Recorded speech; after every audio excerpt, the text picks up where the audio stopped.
네, 안녕하십니까. 더불어민주당 가짜뉴스 대응단 5월 30일 금요일 민주파출소 제보 및 주요 대응 현황 브리핑 하겠습니다. 5월 30일 9시 기준으로 3,500명이 방문하였고요. 죄송합니다. 35,000명이 방문하였고 22,348건이 제보되었습니다. 매체별로는 SNS가 26.92%로 가장 높은 수치였고요. 네이버가 22.24%, 커뮤니티가 15.57%, 유튜브가 11.80%의 순서로 제보되었습니다. 한 주 내내 DC인사이드, 에브리타임 등 다양한 온라인 커뮤니티와 오픈 채팅방 등 온라인 채널을 통해 이재명 후보에 대한 신변 위협 글이 이어지고 있습니다. 특히 어제인 5월 29일 DC인사이드 국민의힘 갤러리의 한 이용자가 대통령 경호처 채용 공고를 공유하며 부정선거로 당선 시 플랜 B로 독살시켜야 하니까 대통령 경호처에 지원해라는 글이 작성된 것이 확인됐습니다. 비록 이 글에서는 이재명 후보를 명시적으로 언급하지는 않았으나 작성된 장소나 맥락상 이재명 후보를 겨냥했을 가능성이 매우 큰 것으로 판단됩니다. 이번 주에는 이재명 후보에 대해 죽음과 연관된 악의적인 허위사실을 유포하는 행위도 있었습니다. 5월 27일 APM 코리아 커뮤니티에서는 이재명 후보가 타인을 살해했다는 허위사실을 유포하여 후보의 명예를 훼손한 행위가 제보되기도 했습니다. 가짜뉴스 대응단의 주요 대응 현황 보고드립니다. MBC의 이준석 후보 부적절 발언 음서고 처리에 대한 입장을 밝힙니다. MBC가 대선 토론 제3차 주간 방송사로서 이준석 후보의 부적절한 발언을 음서고 처리한 것은 책임 있는 조치입니다. 그러나 국민의힘이 이를 검열이라고 비난하고 있는 상황은 얼토당토하지 않습니다. 해당 조치는 MBC뿐만 아니라 KBS, SBS 등 지상파 방송사 모두 유사하게 진행한 것으로 유독 MBC만 검열 프레임을 씌우는 것은 부적절합니다. 국민의힘은 아무리 MBC가 불편하더라도 공사 구분하시기 바랍니다. 그러면 계속 이 방송을 통해서 이 소리가 나가야 된다는 주장을 펼치는 겁니까? 국민의힘은 정신 차리기 바랍니다. 펜앤마이크, 더 퍼블릭 등 언론 대응 보고 말씀드리겠습니다. 펜앤마이크 5월 29일자 보도에서 오차 범위 내에 있는 두 후보 간의 지지율 차이에 대해 역전, 골든크로스라는 표현을 사용하며 서열화를 단정했습니다. 이는 명백한 규정 위반입니다.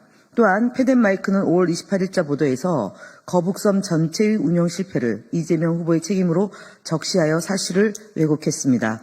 한편 더 퍼블릭은 5월 29일자 보도에서 후보자의 자질이나 공적 수행 능력과 무관한 자녀들을 비교 대상으로 삼고 김문수 후보에 대해서는 미담 위주로 보도했습니다. 이재명 후보에 대한 비난만 쏟아내는 것은 공정성을 훼손하는 것입니다.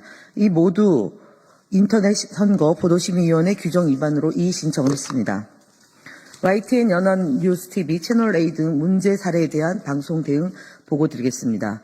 5월 27일, 28일에는 YTN 연합뉴스TV, 채널A 등 총 4개의 프로그램에서 법원 조직법 개정안과 제3차 대선 후보 TV 토론을 다루며 더불어민주당과 이재명 후보에 대한 허위 사실을 지속적으로 발언하고 있음을 확인했습니다. 해당 사례들은 패널의 사실 왜곡 및 명예훼손 발언, 객관성 위반 사항 등으로 선거방송심의위원회에 심의 접수하였습니다.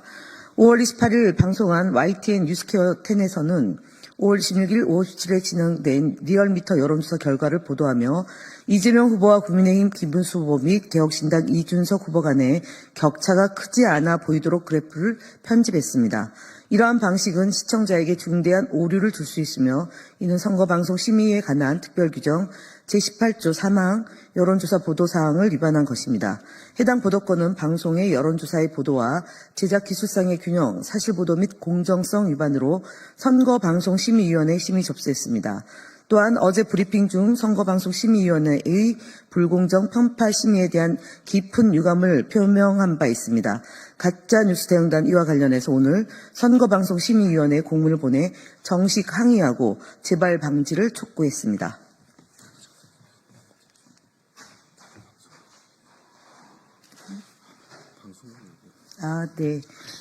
네, 지금 이 자리에는 독일 공영방송에서 저희 가짜뉴스단에 대한 취재를 진행하고 있다는 점 말씀드리겠습니다.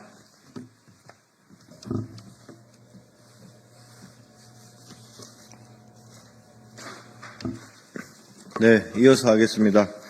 유튜브 가로 세로 연구소 그리고 손대상 TV2, 서정욱 TV 등에 대한 대응 보고입니다.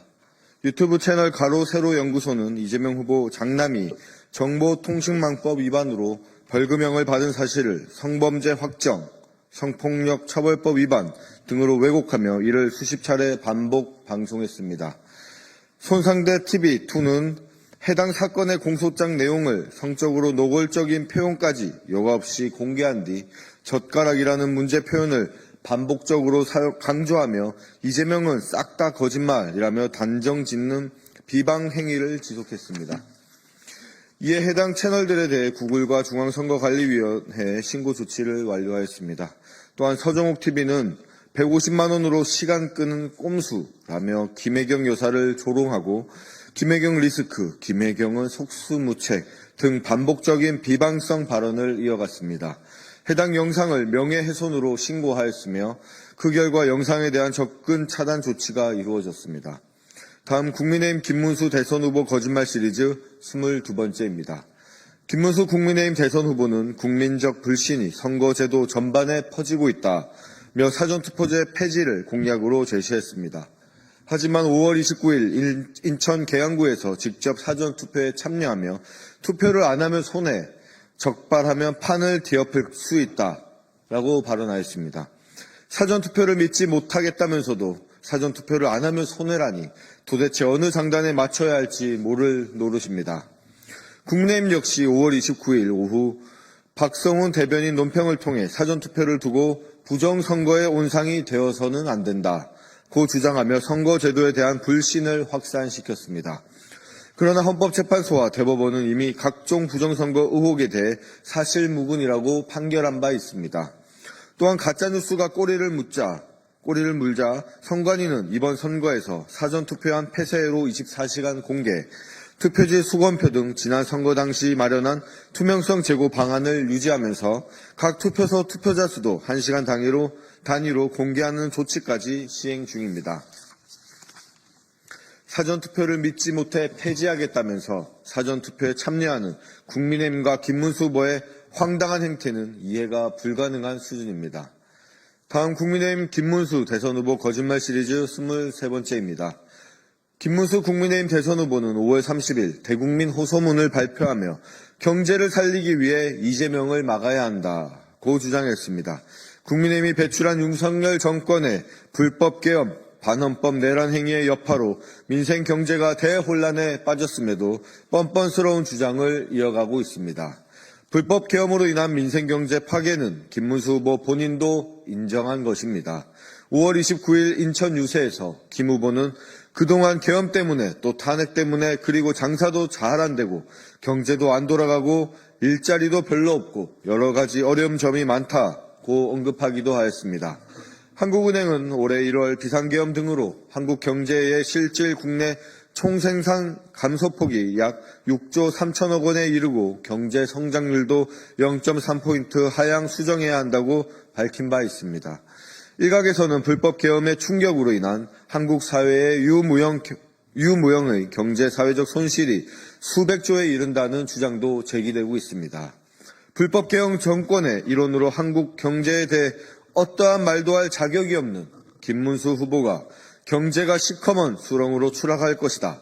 방안이 없다는 식의 터무니없는 거짓말을 지속하고 있습니다. 이상입니다. 자, 그러면 지금부터 잠시만 주목해 주시기 바랍니다.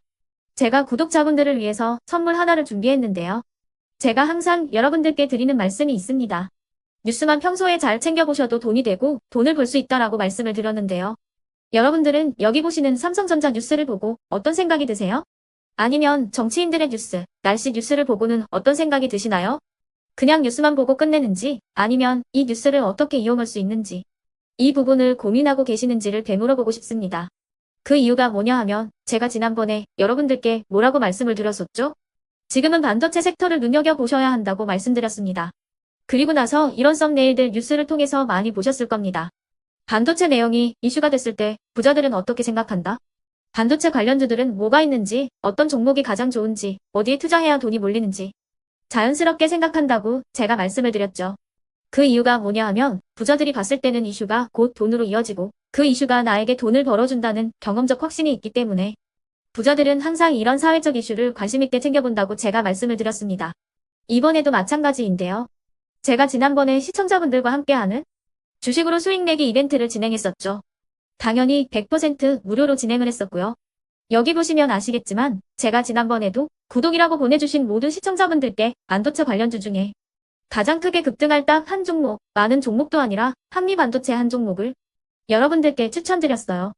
그러면서 여기 나와 있는 대로 정확히 얼마에 매수해야 하는지, 그리고 수익률이 어느 정도 나왔을 때 팔아야 하는지를 이런 부분들까지 여러분들에게 정확히 알려드렸었는데 지금 실제로 어떻게 되었다? 오른쪽을 보시면 아시겠지만 제가 지난번 문자 발송으로 이 한미 반도체를 소개해드리고 나서 실제로 이렇게 5배 이상 어마무시한 상승이 나왔습니다. 100만 원만 투자를 했어도 무려 500만 원이 넘는 수익금이 생긴 거죠. 그래서 당시에도 굉장히 많은 분들이 제가 드린 이 한미 반도체로 수익을 내실 수가 있으셨을 텐데요. 다시 한번 축하드린다고 말씀을 드리겠고 이번에도 마찬가지입니다. 앞으로도 2024년, 2025년 계속해서 기대해볼 섹터는 AI입니다. 그 중에서도 AI 반도체는 그 누구도 부정할 수 없는 미래 성장 산업입니다. 그러면 우리가 어떻게 생각해 볼 수 있을까요? AI 반도체 종목 중에 앞으로 크게 대장 역할을 하면서 10배 이상 급등할 수 있는 템베고 종목을 지금부터 열심히 추적해야 한다는 겁니다. 큰 돈을 투자하지 않더라도 월급의 일부분 아주 소액이라도 이 종목을 모아가야 수백 %의 수익률을 손에 쥘 수 있는 것이죠.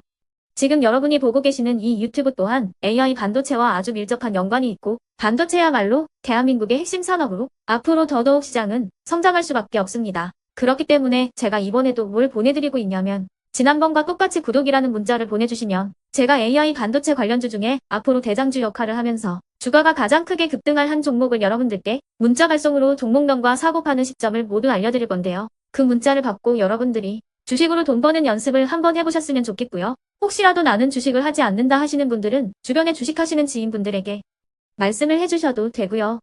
아니면 연세가 있으셔서 투자가 어렵다 하시는 분들은 이 종목을 자녀분들에게 한번 사봐라. 이걸로 한번 수익을 내봐라. 이렇게 조언을 해주실 수도 있는 거겠죠. 그래서 지금 이 영상을 보시는 시청자분들 중에 나도 이번 종목이 좀 궁금하다 하시는 분들은요. 누구나 상관없이 그리고 어느 시간대나 상관없이 부담 없이 010-2514-5930번으로 구독이라는 문자 보내주시면 제가 이번에도 똑같이 무료 추천 급등주 문자를 보내드리겠습니다. 이해되시겠죠? 제 번호 010-2514-5930번으로 구독이라는 문자 보내주시면 여러분들이 직접 이슈를 통해서 돈 버는 연습을 해보실 수가 있는 거고 제가 돈을 받는 것도 아니고 투자를 대신해 드리는 것도 아니기 때문에 부담 없이 신청해 주시면 되는 겁니다. 그리고 수익이 나면 저는 다른 것은 하나도 바라지 않습니다. 제 채널에 구독, 좋아요 한 번씩만 눌러주시라 이렇게 다시 한번 말씀을 드리겠습니다.